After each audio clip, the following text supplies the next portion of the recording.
I'm in a unique part of Walla Walla, a former Air Force base, which is really pretty amazing. And I'm here with Joanne Dunham. She's the founder of Dunham Cellars. And it is great little pooch wanting to be petted here. Man, when they want to be petted, they mean it. You're a sweetie. What's her name? Sadie. Hi, Sadie. You're a cutie. She's a border collie. She's a border collie, a purebred, and she's our hospitality. She's on the website. She greets everybody as they walk in. She brings them into the tasting room, and she sits on their feet until they buy wine. Yeah. She's highly trained. Yeah, she's very good. She's got that herding instinct. That's what they do. She's definitely a cutie. Well, thanks for taking the time today. I appreciate Absolutely. you being here. Of course, you would be here anyway, because this is your place. So I don't go far. No, but it's pretty cool to be here. It's a great place to come to work. This is an old hangar, right? It is. It was actually, the planes didn't come in because the door is a little bit too narrow for a plane, but all the maintenance was done here for World War II. And so there's a catwalk that goes throughout the whole building that they worked on, probably hoists and lifts, and worked on different engines. And it's had many lives. It's had some, they used to have forest trucks in here and lumber trucks in here, and farming trucks came in here for maintenance. And so it's had a lot of stories until we took it over in 1999. Well, let's get right to the story about, let's actually go back before the property and between when you and your husband were bit by the bug called wine. How did that happen? We were bit. It was an accident. So I married Mike Dunham in 1982, and at that point Eric was 11 years old. And so we were with Northwestern Mutual Life selling life insurance. We had a happy life for 30 years. Eric graduates from high school and decides to go into the Navy. So he goes down to Moffett Field in San Jose and does his 4 years. But he visited Napa a lot, and he was never on a boat, so I don't know what he really did besides go to Napa. So he came home with a pretty good palate and wanted to be a winemaker like the pioneers here of Rick Small and Gary Figgins. And so those guys started in their garage. And so Michael said, if you're going to be a winemaker, his dad said, if you're going to be a winemaker, you need to learn how to go make wine. So he did an internship at Dunham Cellars in Prosser, Washington, for 6 months, and just did all the grunt work and doing floors and tanks and learning the basics. And then he went on to LaCole 41 and was there for 5 years out in Loudon, Washington, under Marty Clubb, where I went to school in 6th grade. So I grew up a mile north of LaCole. And so here Eric's going to learn how to make wine at the schoolhouse, where I didn't drink wine, but it had a new face on it. So he was there for 5 years. And in 1995, we started making a small production and bonded ourselves as Dunham Cellars there at LaCole. And then we wanted to get larger, and Marty didn't have room for another winery to make wine there, so we found this location in 1999. And it was one big open space building, and we thought it was just enormous. We thought we'd be here forever in this building. And since then, we've added again. So we kind of kept growing a little bit, but I think we're done growing. So this space was, and as you'll see pictures later, was one big location. So we added a wall, and behind the wall was all of our barrels. So we insulated that for the barrel storage.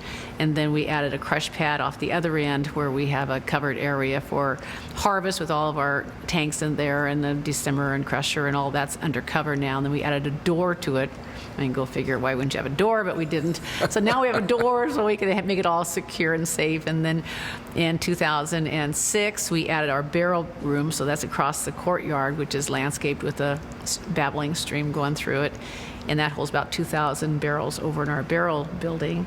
And then we needed a bottling line, because if you want to bottle, back then in 2008, you had a company out of Portland that would come in and do your bottling, but you had to reserve them way in advance, and it's kind of hard to guess when your cap's going to be ready to bottle, and if your corks are going to be here and all that. So we couldn't afford not to have our own bottling line, so we bought a Italian-made Gaia bottling line, which is beautiful, and so we can bottle every week if we need to, which lately we have been bottling every week. So really? It's a great thing to have on site, on hand, and as an asset in our back pocket. You're really all in one package here. It's all on property here at the Port of Walla Walla, where we lease long-term the land, but we own the other two buildings actually. But the vineyards aren't here, obviously. So we have 2 estate vineyards. We started Lewis Vineyard back in 1999. We bought from the Lewis family, and we took our first fruit from them, which was actually second leaf, and we got like a quarter of a ton per acre. I don't even know what we got, but we did a beautiful Syrah from it. So we've been buying from the Lewis family ever since. And then in 2010, we put in our own estate vineyard up here in the foothills of the Blue Mountains with a partner, the Dindhods, and we planted 80 acres there. And so 70% of our wine comes from those 2 estate vineyards. And then we purchase from other vineyards just because we don't grow Sauvignon Blanc, and there's some varietals we don't grow. And plus, it's nice to have the diversity in case we do have a frost or, Mother Nature does something that we have something to fall back on. That's a great story. When you got in this space, I mean, you had to really put quite a bit of work into this, as you already explained. We did. I mean, it was pretty tough. I mean, outside they just dumped oil on the ground, so you tried to landscape, and it was a heck because we had to fill and put in compost and try to deep till and get the ground so we could plant grass and the shrubs and all the beautiful landscaping that we have now took quite an undertaking. And then just to make this place look presentable, because it's all metal building on the outside. And so about 10 years ago, it was hard to keep it cool or to keep it heated during the wintertime because we added overhead fans, which are good to a certain point. But the wood in here is so beautiful. It's all old growth wood. It's spectacular. And so we took off all the outside sheet metal and the roof sheet metal and insulated the outside of the building and then put new sheet metal on it, which was a huge undertaking, but we had to do it because you could see between the boards the weather. I mean, it was pretty bad. So now it's lovely. And then we put an AC in a few years ago, and so now we're pretty well comfortable. The work you went through for this place, amazing. We didn't know any better. Well. We thought, okay, we need to go do this now. But it was actually when it started, Eric was the winemaker because it was his idea to do this. And so Mike and I both retired from Northwestern Mutual, and he was the finance guy because he worked with the banks, and I was kind of the in-house person. So I started the tasting room and got the landscaping going and just worked on the facility. So we all had our own little positions at the winery, and it worked really well because we're all our own little bosses, and we're small. And it started out, it was very fun. It was easy. We're the 9th winery, so there wasn't a lot going on as far as people coming through the door. We sat around a barrel and tasted wine. What was your first vintage? 1995. 1995. And so it was our Cabernet Sauvignon, and Eric kind of designed the label with the Dunham D, which is kind of ornate. He did some clip art with a guy from the Corps, and they kind of worked out and designed their own little design for that. And then he added the Roman numeral on our first release, Roman numeral 1. We always wonder why he did it, but we still do it, so I guess it was a good idea. So now we're on our 27th bottling with our 2021. It's our current vintage right now. Is your son still the winemaker? Or? No, I lost Michael in 2013 with kidney cancer. He fought the battle for 4 years and did actually really well with it until he didn't. So they've been gone since 13 and 14. We brought in partners back in 2004, David and Cheryl Blair from Bellingham, just for some capital because we were starting another Trattina. It was going to be a Trey Marie Trattina, different winery, different winemaker. So we had all these great ideas that we kind of consolidated, which was an even better idea because it's a lot to undertake. So the Blairs have been very helpful with us during this process, and thank goodness they were after losing the boys because I couldn't have done it by myself. Eric was our first winemaker, and then as we got larger, it's hard for him to keep track of everything and do some marketing. So we took Eric on the road because he was so good with people, and he knew the company, and he knew the winery, and he knew it.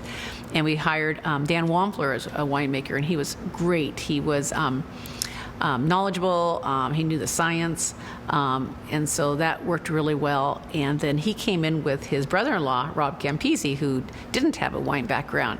And so as Dan Wampler went on to another position where him and his wife could be together as co-winemakers, which was ideal for them, Rob Campisi was in-house. He was with us, and so we hired Rob in 2018 as our winemaker. And so he's been with us since when all the boys were here, and so he knows our philosophy, he knows our style. He's family. Eric, after he started making wine, he discovered some talents we didn't know, and he didn't know. He was a good cook, and he had good palate, and he started painting with his buddies, and so he turned out to do some really nice artwork. Lewis Vineyard has great blocks that we use from some of their older vines. And so we do 100% Cab, 100% Syrah, 100% Merlot every year from Lewis Vineyard. We do 300 cases of each. And on those bottles, it's Eric's artwork. So on those 3 different varietals, every year since 2003 probably, we started doing the 3 artist series. Eric's artwork is on those bottles. That's very nice. What a tribute. It's very, very fun. You'll see a tree off to my left. So I've saved labels over the years. What tree? Saved labels over the years, and so I had the tree made, which holds 524 bottles. Wow. And there are some duplicates on there, but every year we get 3 more, so I throw out the dupes and put on the new ones. And as we probably have 5-6 more years of no problem of his artwork, because every year every bottle's different. Yeah. And some paintings I've broken up into 3, so one year we might use a painting we used before, but we took a piece of it just to keep the tradition. That's a lovely tribute. Thank you. Very nice. Thank you. So tell me how John Blair got involved. The Blairs are my partners, and then John, I believe, was in college at that point. And as Mike, the last year Mike was alive, we brought John Blair in to come in as general manager, like Michael was. And there was some overlap there because John had gone to some business colleges, and so he had some good background for that. And so it worked out that there was some overlap. And so since then, he's been our general manager. We have a farming company called Appalachian Management Group, and Kenny Hart is our manager for that. And he started in 2000, so he's been with us for 25 years. And so we do our farming for our properties, and then we farm for a couple of other vineyards as well. And we have a crew of 15, and we're basically full-time. So we do all of our farming, hand picking, spraying, everything's done by manual labor. What are your feelings, considering the length of time you've had in this business and how the change you've seen? What do you think about what you've accomplished? How it's changed? Yeah. I think when we started, we thought we'd probably be the last winery. I mean, we didn't realize that this was going to turn into 140 wineries in a town of 32,000. And so back then, it was very rub shoulders with everybody because, we were all kind of in this together. And now you've seen people come in that you don't know, or they're coming from different countries, definitely different states, different backgrounds. It's not just somebody that has a passion for wine. It could be somebody that, has the money to build whatever they want. So it's changed a lot, which the diversity is good. I mean, it's nice to go into a different winery and see everything's different. You don't want them to all to be the same type of facade or facility, or like not everybody has all their production on where they are. Like a lot of tasting rooms are downtown with a door into a tasting room, and we chose not to do that. This is our only tasting room. One location, we talked about having an off-site location. We've talked about it for about 20 years now. We still haven't done it. And, this is our face, and this is where we are, and we take that. That's important to us. But, I'm glad I did this. I would never have done this if it hadn't been for Mike and Eric, because, it's a risk. And, we were with a fine paying job. Everything was going well. But I'm so glad I did, because they really left me in a good spot to carry on with. And it's a lot more fun than selling life insurance. I won't touch that one. I can remember when you go to a party and people say, "What do you do?" "I sell life insurance," and they couldn't get away fast enough. It's like, I don't want to be one of your next customers. But then if you go to a party and say you have a winery, oh my God, they just think it's the most romantic thing they've ever heard. And, it's a lot of work. I mean, there's romance, but I think the most fun parts are at the events when you're out and about and meeting the people that really enjoy being there and enjoying what you produce. And that's the fun part. For the tasting room here, is this a place where people can just kind of come up and say hi? Do they have to have an appointment? How does it work? No. We've never taken appointments until COVID. And then during COVID, we discovered, having appointments is kind of nice, and you know what to expect. Right. But since then, people don't make appointments. Some do, but most don't. And we have walk-ins. But we have such a large space here that is not a problem for us. And plus, during the summertime with the outside seating too, it's great. So we really don't. But it makes it harder for us to staff. Sure. Because then you think you see 10 people in the books, and you end up having 30 people. It's like, and we'll tell them when they walk in, we're not staffed, but we will take care of you. And if we aren't there in time, come over and we'll get you into the next glass of wine. So people accommodate and we accommodate, and so it works out really well. And for our listeners who'd like to learn about you online, what is your website? DunhamCellars.com. You had to think about that for a minute, didn't you? I didn't know if I should go www, but Joanne, this has really been a lot of fun talking to you. You're a Thank total you. pleasure, and I love what you're doing here. It's a great space. Thanks very much for your time. absolutely. Thanks, Ray.